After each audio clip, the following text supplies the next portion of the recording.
Hi, I'm João Lima, editor of The Economy, and this is Frontline. Today I'm speaking to Jack Bedell-Pearce, Managing Director of 4D Data Centers. Jack, thanks a lot for talking to me. My pleasure. Is 2018 going to be a very challenging year for UK data center operators?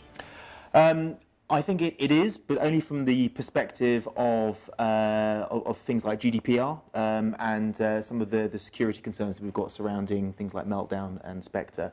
Brexit is very much on our mind at the moment, and I think we, along with all businesses in the UK, are concerned about the negotiations that are going to be occurring and whether there's going to be a positive outcome or not.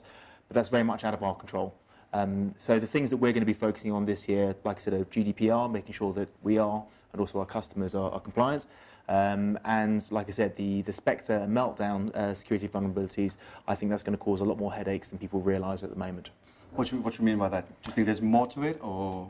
I think the Meltdown vulnerability can be easily patched, but there's obviously going to be a performance degradation issue. So I think companies that are running large databases, where they're going to see the largest performance issue, and we're already starting to see some customers let us know somewhere between a 15 and 30% performance degradation once they've started to apply these patches. So they're obviously going to have to look at increasing their capacity if they want to maintain the same level of performance.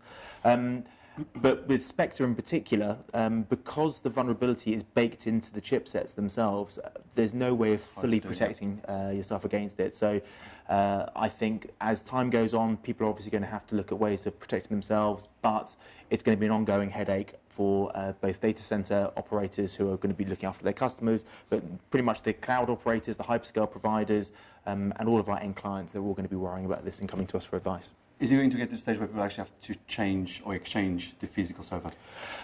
That is the only long-term solution. Not necessarily the server, certainly the processing units, but yes, that is the only long-term solution to it.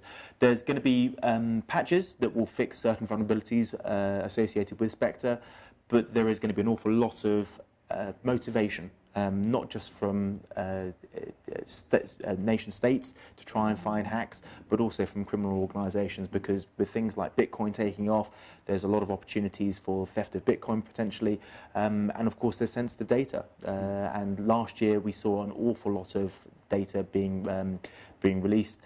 Whether or not, with GDPR coming in, whether or not companies will be blamed for a breach that's surrounding Spectre, because at the end of the day there's very little they can do about it. Again, that's something that's going to be very interesting. So liability and being able to actively protect against known vulnerability is going to be something that's going to be, like I said, a challenge for our sector and the cloud sector as a whole. Okay. Now, focusing on the data center business, you mentioned GDPR, which is coming this May, and we have Brexit coming near as well, so March 2019, if everything keeps on track. How does a UK data center operator change its market strategy to operate in a GDPR and upcoming Brexit environment? I think for UK data center operators, it really is a case of business as usual. At the moment, we don't have all of the information to hand as to what's actually going to happen at the end of the Brexit negotiations. So we really are just waiting to see what happens along with all the other businesses. We're very mindful that companies that have got EU citizen data residing in UK data centres may need to move that back over to the EU, but equally the data will have to flow back from the European Union, potentially back to the UK. So this would be a business on both sides. Exactly. Whether it's going to be a zero-sum game, I'm not entirely sure, but at the end of the day, data sovereignty is going to be one of those keywords which I think is going to be, people are going to be talking about a lot more in 2018. And what sort of legal and regulatory implications does this all have to a UK operator? I think from a co-location point of view, from a pure co-location point of view, GDPR isn't going to have a big impact on us, mainly because I think most data center operators at the moment feel from a data protection point of view, they're not necessarily being deemed as data processors. Certainly cloud providers are, but aside from perhaps remote hands or some of the managed service providers where they're being asked to access client equipment, in which case you can have different agreements in place, I think the vast majority of data center providers are providing advice for their own clients, who are obviously the controllers and the processors, but for the most part they're staying away from it. From a Brexit perspective, like I said, we're in an unusual situation that we are already, from a regulatory perspective, completely aligned with the European Union, and nothing is going to change significantly over the next year or two. Where the challenges are really going to occur is if we have a hard Brexit or a no-deal Brexit and we start to diverge from European regulations, then there are some potential opportunities for the UK data centre market to become more efficient and become more competitive. But equally, if we start to diverge from the rest of the European Union on a regulatory basis, then that could cause some big problems for us. Okay, but then let's imagine this March the 30th, 2019, and we're standing on a post-Brexit UK. Yep. How do you foresee the future for this industry in this country and its competitiveness in terms of global scale? It entirely depends on the outcome of the negotiations. I think for the most part, people are still remaining pretty optimistic. The vast majority of business that the data center sector relies on in the UK, I don't think is going to be bolting for the door. Financial services may get hit if they lose their passporting rights, but at the end of the day, you've got London, which is the heart of the services industry, not only for the UK but for most of Europe. We've got a stable regulatory environment.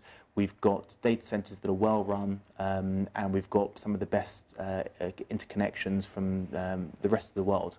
So still the biggest market. It's still the biggest market. Yeah. So I don't think people are going to be bolting for the door. It may mean that people are going to be considering setting up secondary offices in places like Frankfurt and Paris, but I don't see a major change. I think that the bigger drive within our sector is just going to be the proliferation of data through things like machine learning, AI, Internet of Things, smart cities, and of course all of these businesses that are generating new data and has to store it somewhere. So I think demand is going to continue to be very, very strong in the UK, and I think the UK market is in a good position to be able to take on that demand. So could 4D be setting up not an office but a data center somewhere else like Frankfurt or Paris? What expensive plans have you got on the back of all this? For us, as a retail co-location provider, we're very comfortable with the UK market at the moment. We think there's still a lot of growth opportunity here. I'm never going to say never about expanding into... The times that we live, you can't say never. Exactly. But for us, the focus is very much the UK market because it's an area that we understand and we're very comfortable with. So what about in the UK would you go to?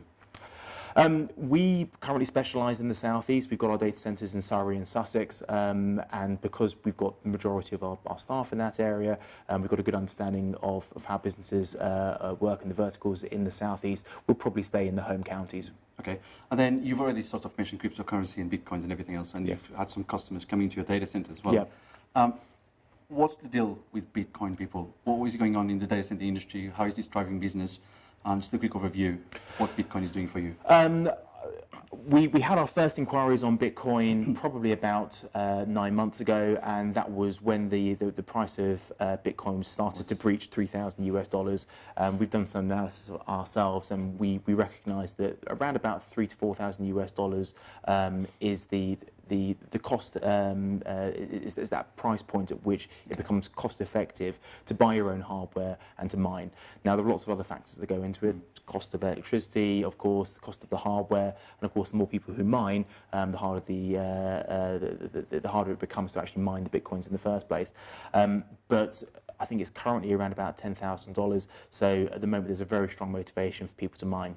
One of the challenges that hobbyists have mining cryptocurrencies in the UK is that there is obviously a hard limit of the amount of power that you can bring into a house, and also the amount of heat that the amp miners and the crypto miners will actually generate. You don't want the police knocking on the door. Exactly. Well, I mean, and to be honest, you're now looking at breaching a 10 kilowatt limit, which is what most normal sized houses will have going into the property. So a lot of the hobbyists are now starting to look at data centers as an alternative to place their miners, and you've also got a lot of other people who just want to start mining cryptocurrencies themselves.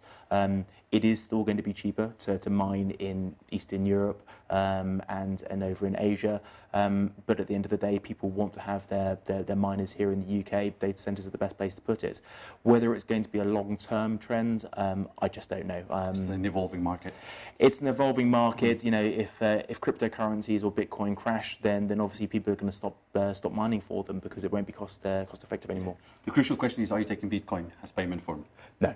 It's too volatile, and again, I'm never going to say never, but at the moment, no, we're sticking with good old-fashioned sterling.